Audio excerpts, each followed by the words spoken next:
called Tristan da Cunha, an island of remote curiosity. Tristan da Cunha is an island in the South Pacific Ocean, formed by volcanic activity and part of the British Overseas Territory called St. Helena, Accession, and Tristan da Cunha. Tristan da Cunha is generally considered to be the most remote inhabited place on Earth. Because of its extreme isolation and its small population, Tristan da Cunha is a fascinating experiment in sociology and genetics. The island was first discovered in 1506 by a Portuguese explorer named Tristan da Cunha, who named the island after himself. The name of the island was later anglicized by the inhabitants into Tristan da Cunha. In 1816, the United Kingdom annexed the island, taking control of it. They used it as a marine military base for a number of decades in the 19th century before it fell into disuse after the construction of the Suez Canal. The Second World War, however, brought renewed purpose to the island. It was used as a top-secret British naval station, codenamed HMS Atlantic Isle. The purpose of the station was to monitor the waters for German U-boats. According to a recent census, the island has a population of just 263 people, who mainly reside in the settlement known as Edinburgh of the Seven Seas. It is thought that the residents of the island descend from just 15 ancestors, of which 8 were male and 7 were female. Because the reproduction pool is so small, the residents of the island suffer from a number of medical disorders. There is rampant asthma on the island, which is thought to be a result of the known fact that 3 of the original founders of the island suffered from asthma.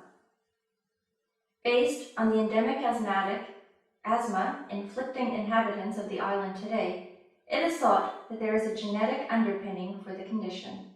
Further evidence comes from islanders commonly suffering from glaucoma, a degenerative eye condition which, left untreated, can result in blindness. There are just 8 surnames among the 263 residents of Tristan da Cunha, corresponding roughly to the 8 original male ancestors. Since there is almost no immigration to the island, the surnames are kept intact for many generations. Education on the island is very limited. Children only attend school until the age of 15, with the option of taking the British standardized test for secondary school graduates, once they have completed schooling. As a consequence of the low quality of education, standardized test scores are generally very poor. Another indication of the island's remoteness and relative lack of contact with the outside world is that the English spoken among its natives is very different from that spoken in the rest of the world. Arguably, one of the most interesting facts about Tristan da Cunha was that until the aftermath of the Second World War, the only currency in place was the potato. For example, the newspaper, the Tristan Times, could be purchased for 4 baked potatoes.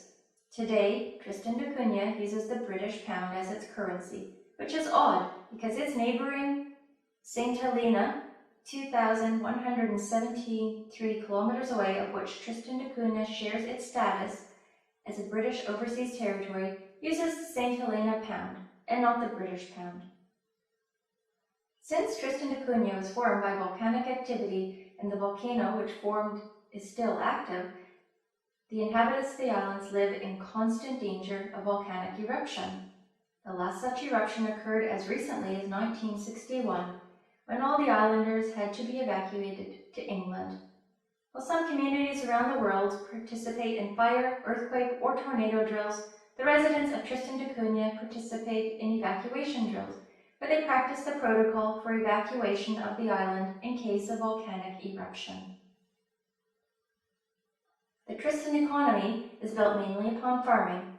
All land is owned by the community, that is to say, there is no individual land ownership.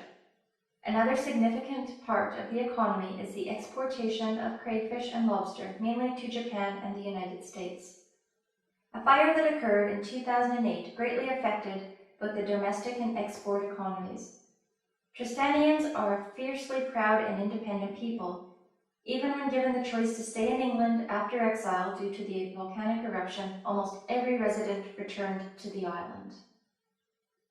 Okay, now that we've read the text, let's look for some vocabulary words from the academic word list. The first one in paragraph A was considered.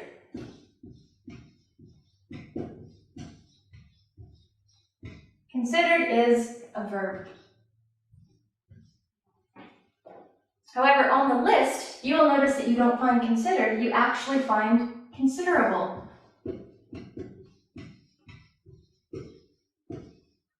Which is an adjective. Although they are not the same word, they belong to the same word family, the same root word. And when you learn one word off the list, you must learn not only the word on the list, but all the parts of speech that goes together with it.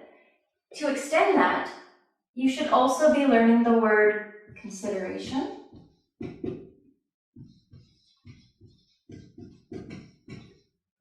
which is a noun. To see the rest of this video and for more help with your